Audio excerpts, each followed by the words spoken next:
మాజీ ఎమ్మెల్యే బాల్క సుమన్ అరెస్టుతో జిల్లా రాజకీయాలు ఒక్కసారిగా వేడెక్కాయి. దీనికి నిరసనగా మంచిర్యాల జిల్లా బంద్ కు బీఆర్ఎస్ పిలుపునిచ్చింది. ఇప్పటికే జిల్లాలోని పలు ప్రాంతాల్లో కార్యకర్తలు రోడ్లపైకి చేరుకున్నారు. మంత్రి వివేక్ ఆదేశాలతోనే రాజకీయ కుట్రపూరితంగానే బాల్క సుమన్ పై కేసు నమోదు చేసినట్లు బీఆర్ఎస్ మాజీ ఎమ్మెల్యే దివాకర్ రావు ఆరోపిస్తున్నారు. రాజకీయంగా ఎదుర్కోవాలి కానీ ఇలా కుట్రపూరితంగానే అక్రమ కేసులు బనాయించి జైల్లో పెట్టడం సిగ్గుమాలిన చర్య అంటూ మండిపడుతున్నారు.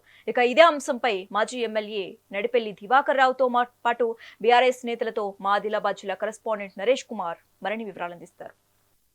జిల్లాలో రాజకీయాలు ఒకేసారి వేడెక్కాయి. మరి దీనికి సంబంధించి ఇప్పటికే మంచిర్యాల జిల్లా బీఆర్ఎస్ పార్టీ జిల్లా అధ్యక్షుడు మాజీ ఎమ్మెల్యే బాల్క సుమన్ అరెస్టుకు నిరసనగా నేడు జిల్లా వ్యాప్తంగా బంద్కు పిలుపునిచ్చారు బీఆర్ఎస్ పార్టీ నాయకులు. మరి ఈ క్రమంలోనే ఇటు బీఆర్ఎస్ పార్టీకి సంబంధించినటువంటి ఇచ్చినటువంటి బంద్ పిలుపు ఇటు ఇప్పటికే బంద్ ప్రభావం అనేది జిల్లా వ్యాప్తంగా కనిపిస్తూ ఉంది. మరి వ్యాపార వర్గాలతో పాటు విద్యాసంస్థలు కూడా ఈ బంద్కు స్వచ్ఛందంగా పాల్గొంటూ తమ మద్దతు తెలిపాయి. మరి ఈ క్రమంలోనే ఇటు బీఆర్ఎస్ పార్టీకి సంబంధించినటువంటి నాయకుడు మాజీ ఎమ్మెల్యే బాల్క సుమన్ అక్రమ అరెస్టును ఇటు అధికార పార్టీకి సంబంధించిన నాయకులు అక్రమ కేసులు బనాయించి ఇటు అరెస్టుకు బలవంతంగా అరెస్టు చేయడాన్ని నిరసిస్తూ బీఆర్ఎస్ పార్టీ శ్రేణులు ఇప్పుడు జిల్లా వ్యాప్తంగా కూడా ఆగ్రహం వ్యక్తం చేస్తున్నటువంటి పరిస్థితి కనిపిస్తోంది. మరి ఈ క్రమంలోనే ప్రస్తుతం మనతో పాటు మాజీ ఎమ్మెల్యే పెళ్లి దివాకర్ రావు గారు ఉన్నారు. మరి వారు దానికి సంబంధించినటువంటి విశేషాలను వారిని అడిగి తెలుసుకుందాం. సార్ చెప్పండి, ఇటు బీఆర్ఎస్ పార్టీ జిల్లా అధ్యక్షుడిగా ఉన్న బాల్క సుమన్ ఇటు అక్రమ కేసులు బనాయించారు. మరి దానికి సంబంధించి ఇటు కౌన్సిల్ సమావేశానికి వెళ్తున్నటువంటి క్రమంలో మంత్రి కాన్వాయ్పై దాడి చేశారంటూ 6 సెక్షన్లతోటి కేసులు నమోదు చేశారు. మరి దీన్ని ఎట్లా చూడవచ్చు? రాష్ట్రంలో జరుగుతున్న రాక్షస పాలన క్యాతంపల్లి మున్సిపాలిటీలో నైతికంగా 14 సీట్లు బీఆర్ఎస్ సిపిఐ అక్కడికి వెళ్ళడం జరిగింది. కాంగ్రెస్ 8 సీట్లకే పరిమితం అయ్యాది. ఆ సందర్భంలో మొదటి రోజు కూడా ఏదో ఆలస్యమని దాన్ని పోస్ట్పోన్ చేయడం జరిగింది. రెండోసారి అంటే 17th నాడు వాళ్ళు హాల్లోకి పోవడం జరిగింది. హాల్లో పోయిన సందర్భంలో వాస్తవంగా మెజార్టీ లేనప్పుడు సాధారణంగా ఎక్కడ కూడా ఎమ్మెల్యే ఎంపీ ఎక్కడ అటెండ్ గారు. నాకున్న సమాచారం నేను కూడా గతంలో ఎన్నోసార్లు మాకు మెజార్టీ లేకపోతే పోని సందర్భం, మెజార్టీ ఉంటే పోయే కార్యక్రమం. అందులో పోయిన తర్వాత పాపం మహిళల మీద మరి వాళ్ళ మీద వేరే ప్రవర్తన చేసే కార్యక్రమం సరైన పద్ధతి కాదు. వాళ్ళను కొట్టే కార్యక్రమం చేశారు, కొట్టారు, వాళ్ళు ఏడ్చారు, లోపల అల్లరి చేశారు. ఇది ఎంతవరకు చెప్పండి? అంటే 14 ఉన్న తర్వాత 8 ఉన్న తర్వాత 22 ఫిగర్ 100% అక్కడ బీఆర్ఎస్ సిపిఐ అక్కడ చైర్మన్ అవుతుందిగా. దానికి పెద్ద రాద్దంతం, దానికి పెద్ద మునిగిపోయిన సంతం లేదు. మరి వివేక్ గారు అంటున్నారు, ఇప్పుడు వివేక్ గారు కాన్వాయ్, ఇప్పుడు వివేక్ గారు పోయే అవకాశం ఉంది. డెఫినెట్గా ఎంపీ ఎమ్మెల్యే ఆయన సెక్యూరిటీ లోపల పోయే అవకాశం ఉంది, నో డౌట్ అందులో. కానీ కాన్వాయ్ తండ్రి పోతే కరెక్ట్ కాదు కదా. ఇప్పుడు సుమన్ గారు ఆయన ఎమ్మెల్యే కాదు, ఇవి ఇంకెవరైనా మేము లోపల పోవడానికి వీల్లేదు. మేము ఎక్కడికి పడితే ఆ బౌండరీ దగ్గర మేము పరిమితం, దాని తర్వాత పోయే అవకాశం లేదు మాకు. వీళ్ళని ఆపేసి వాళ్ళ కాన్వాయ్ పంపిస్తామంటే అది 100% ప్రజాస్వామ్య పద్ధతిలో ఎలక్షన్ రూల్లో ఎలక్షన్ కోడ్లో అది తప్పు. ఆ సందర్భంలో అక్కడ ఎలక్షన్ జరిపియాలి తప్ప ఎలక్షన్ ఎట్లా లోపల కాంగ్రెస్ కౌన్సిలర్స్ లోపల గడబడి చేసి అల్లరి చేసిన తర్వాత ఎలా పోస్ట్పోన్ చేస్తారండి? ఎలా పోస్ట్పోన్ చేస్తారు చెప్పండి? 100% తప్పేది. ఎలక్షన్ కమిషన్ కూడా తప్పు పద్ధతిలో పోతున్నారు. వాళ్ళు కూడా పూర్తిగా పార్టీకి ప్రభుత్వానికి అండగా పోతున్నారు. ఎంతవరకు సంబంధించి చెప్పండి? నీకు అక్కడ ఓటు తీసుకున్నారు, దాని తర్వాత ఎన్నికలు కండక్ట్ చేయాలి కదా, ఎన్నికలు గెలిచిపోతారు కదా. అంటే ఒకటి ఓటు అత్తేది పోతే ఏం మునిగిపోతుంది చెప్పండి? ఏం మునిగిపోతుంది? మనకి ఇట్నే చేసుకుంటూ పోతుంటే ఆంధ్రలో అసలు ఎవరు కాంటాక్ట్ చేయలేదు. జగన్ గారు కాంటాక్ట్ చేయలేదు. టీడీపీ చంద్రబాబు స్వీప్ చేశారు, అక్కడ 11కి పరిమితం అయ్యారు. తెలంగాణ కూడా ఈ పద్ధతిలో పోతే ఎన్నడూ కూడా మేము కూడా ఎమ్మెల్యే ఉన్నాం, మేము కూడా ఈ పద్ధతిలో పోలేదు. బెదిరించి పట్టుకోపోలేదు, బెదిరించి తీసుకోలేదు. చాలా బెదిరింపులు, ఆఫర్స్ ఎంతవరకు కరెక్ట్ అండి?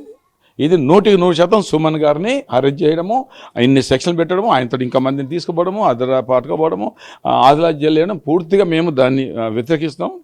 మాకేదో దానిలో వచ్చి మేము అల్లరి చేసి ఆఫర్స్ ఇచ్చి మేము అవుతామంటే ఇది ప్రజాస్వామ్యానికి గొడ్డలు పెట్టడం మేము చెప్పడం జరుగుతుంది.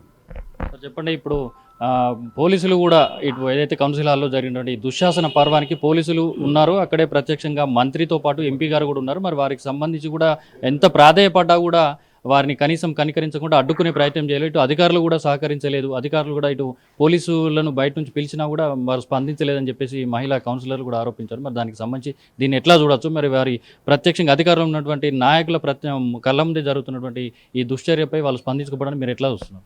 100% మీరు చెప్పింది నిజం. ఇది స్వయంగా అక్కడ హాల్ లోపల మంత్రి గారు ఉన్నారు, మంత్రి గారు కుమారుడైనటువంటి పెద్దపల్లి ఎంపీ గారు కూడా అక్కడే ఉన్నారు. కౌన్సిల్ మొత్తం ప్రమాణ స్వీకారం అయ్యేంత వరకు ప్రశాంతంగా జరిగినటువంటి సందర్భం. ప్రమాణ స్వీకారం కాగానే ఒక 10 నిమిషాలు రెస్ట్ అని చెప్పి టీ బ్రేక్ ఇచ్చి ఇచ్చినటువంటి సందర్భంలో బీఆర్ఎస్కు సంబంధించినటువంటి సిపిఐకి సంబంధించినటువంటి 14 మంది అక్కడే ఉన్నారు వాళ్ళు. తర్వాత ఈ కాంగ్రెస్ వాళ్ళు ఒక ఇండిపెండెంట్ మెంబర్లు బయటకు వెళ్ళేసి వాళ్ళు మళ్ళీ ఒక 10 నిమిషాల తర్వాత లోపలికి వచ్చి ఈ గొడవ స్టార్ట్ చేశారు. మా దగ్గర ఉన్నటువంటి 8th వార్డుకు సంబంధించినటువంటి ఒక క్యాండిడేట్ను నువ్వు మా క్యాండిడేట్ అని చెప్పి గుంజుకోవడము, తర్వాత ఇంకొక అక్కడ ఆడవాళ్ళు ఎవరైతే ఉన్నారో వాళ్ళకు కూడా వాళ్ళు ఏంటంటే ఒక దుశ్శాసన పర్వాన్ని అక్కడ క్రియేట్ చేశారనమాట. ఇష్టానుసారంగా ఆడవాళ్ళను ఇట్లా టచ్ చేయటము, ఇట్లాంటి దుర్మార్గమైనటువంటి చర్యకు వాళ్ళు పాల్గొనడం జరిగింది. అంటే ఇదంతా చూస్తూ ఉంటే కాంగ్రెస్ వాళ్ళు ఒక ప్రణాళికతో వచ్చారు. ఎట్టి పరిస్థితుల్లో కేతన్పల్లి మున్సిపాలిటీ చైర్మన్ కానీ వైస్ చైర్మన్ కానీ కేతన్పల్లి మున్సిపాలిటీని మేము వశం చేసుకోవాలి, వాళ్ళకు మెజారిటీ లేకున్నా కూడా దీన్ని ఏ రకంగా ఒక దుర్మార్గమైనటువంటి చర్యల ద్వారా మనం తీసుకుందామనేటటువంటి ఆలోచనతో వారు ముందుకు వచ్చినట్టుగా స్పష్టంగా ఇవాళ ప్రజలు గత 3-4 రోజుల నుంచి జరుగుతున్నటువంటి ఈ విషయాలన్నింటినీ కూడా ప్రజలు గమనిస్తూ ఉన్నారు. అక్కడ ఎలక్షన్ జరగకుండా ఉద్దేశపూర్వకంగా చేసినటువంటి సంఘటనగానే ఇది భావిస్తూ ఉన్నాం మేము. చెప్పండి, ఇప్పుడు ఏదైతే కౌన్సిల్ హాల్లో జరిగింది, ఇటు దుశ్శాసన పర్వం జరిగింది, ఒక కౌన్సిలర్ కూడా మద్యం సేవించి మహిళా కౌన్సిలర్ అనేటువంటి భావన లేకుండా కూడా ఒక దుశ్శాసన పర్వం లాగా ఇటువంటి క్రియేట్ చేయడాన్ని మీరు ఎట్లా ఇస్తున్నారు? ఇప్పుడు కౌన్సిల్ ప్రమాణ స్వీకారానికి మద్యం సేవించి రావడాన్ని ఇటు మంత్రి కానీ ఎంపీ గారు కానీ అడ్డుకోవడం పట్ల దీన్ని ఎట్లా చూడొచ్చు? ఇది ఒక కుట్రగా భావించవచ్చా? రాజకీయ పరంగా ఏ విధంగా చూడొచ్చు? తెలంగాణ రాష్ట్రంలో మన 16 తారీఖు రోజు ప్రతి ఒక్క నియోజకవర్గంలో మున్సిపల్కి సంబంధించినటువంటి ప్రమాణ స్వీకారాలు ప్రతి నియోజకవర్గంలో జరిగినాయి. మున్సిపాలిటీలో ఉన్నటువంటి ప్రతి నియోజకవర్గంలో జరిగినాయి. కానీ కేతన్పల్లిలో 16 తారీఖు రోజు జరగాల్సినటువంటి మెజారిటీ పీపుల్ ఎవరైతే బీఆర్ఎస్కు 10, సిపిఐకి 4 ఇద్దరు కలిసి పోటీ చేయడం వల్ల 14 సీట్లు వచ్చినాయి. కేవలం 7 సీట్లు మట్టుకే కాంగ్రెస్ పరిమితమైంది. 1 సీట్ ఇండిపెండెంట్ని వాళ్ళు కొనుక్కోవడం జరిగింది. దానికి వాళ్ళు కనీసం మెజారిటీ లేకున్నా కూడా మేము ఖచ్చితంగా బల్దియా నెగుతాం, మాకు బాగా పైసలు ఉన్నాయి, కోట్లు ఉన్నాయి, బిజినెస్లు ఉన్నాయి అని చెప్పి బెదిరింపులకు గురి చేసి అధికార పక్షాన ఉన్నటువంటి వ్యక్తులు పోలీసులని కమ్ము కాసుకుంటూ 144 సెక్షన్ ఎందుకండి? 144 అక్కడ సెక్షన్ ఎందుకు పెట్టిండ్రు? దేనికోసం 144 సెక్షన్ పెట్టిండ్రు? అక్కడ ఉన్నటువంటి ప్రజలు కానీ, షాపులు కానీ, చిరు వ్యాపారులు కానీ అసలు మమ్మల్ని ఎందుకు భయభ్రాంతులకు గురి చేస్తుండ్రు? బీఆర్ఎస్ పార్టీ కారు గుర్తుకు మేము ఓటేసినాం, కౌన్సిలర్లను మేము గెలిపించినాం, వాళ్ళు చైర్మన్ వైస్ చైర్మన్ కావాలి, వీళ్ళకి కనీసం మెజారిటీ లేకున్నప్పుడు వీళ్ళు ఇంత భయభ్రాంతులకు గురి చేసి కేవలం ఇక్కడ ఉన్నటువంటి కాంగ్రెస్ మన బీఆర్ఎస్ మరియు సిపిఐ కౌన్సిలరే కాకుండా పక్కన ఉన్నటువంటి ప్రజల్ని, షాపులని, వర్తక వ్యాపారులందరినీ కూడా కాంగ్రెస్ పార్టీ వారి యొక్క నాయకులు వివేక్ గారు మరియు ఎంపీ గారు అయినటువంటి వంశీ గారు పోలీస్ యంత్రాంగాన్ని అడ్డుపెట్టుకొని ప్రతి ఒక్కరిని కూడా భయభ్రాంతాలకు గురి చేసి అక్కడ ఉన్నట్టు ప్రజలే చెప్తా ఉన్నారు, రేపు రాబోయే ఎలక్షన్లో ఎంపీ కానీ ఎమ్మెల్యే కానీ కనీసం మీరు పోటీ చేస్తే డిపాజిట్లు కూడా దక్కాయని చెప్పి వాళ్ళ యొక్క ప్రజలు కానీ వర్తక వ్యాపారులు కానీ చెప్తున్నారు. మొత్తంగా చూసుకుంటే ఏదైతే ఇటు ఈ రోజు ఇచ్చినటువంటి బీఆర్ఎస్ పార్టీ ఆధ్వర్యంలో ఇచ్చినటువంటి బంధు పిలుపు మేరకు స్వచ్ఛందంగా వ్యాపారాలు కూడా స్వచ్ఛందంగా బంధులో పాల్గొంటున్నాయి. మరి ఈ క్రమంలోనే ఇటు నిన్న జరిగినటువంటి బాల్క సుమన్కు సంబంధించినటువంటి అక్రమ అరెస్టును నిరసిస్తూ ఇటు ఈ యొక్క మంత్రితో పాటు ఎంపీ సమక్షంలో జరిగినటువంటి దుశ్శాసన కాండను ఇటు దానిపై మండిపడుతున్నటువంటి పరిస్థితి కనిపిస్తుంది ఇటు బీఆర్ఎస్ పార్టీ వర్గాలు. అయితే రాబోయే రోజుల్లో కూడా ఈ ప్రజలందరూ గమనిస్తున్నారు, రాబోయే రోజుల్లో కూడా కంపల్సరీ ఇటు కాంగ్రెస్ పార్టీ తగిన మూల్యం చెల్లించుకుంటున్నటువంటి హెచ్చరికలు కూడా జారీ చేస్తున్నటువంటి పరిస్థితి కనిపిస్తుంది. ఇది ఇక్కడ తాజా పరిస్థితి. కెమెరా పర్సన్ మల్లేష్తో నరేష్, మెగా 9 టీవీ, మంచిర్యాల.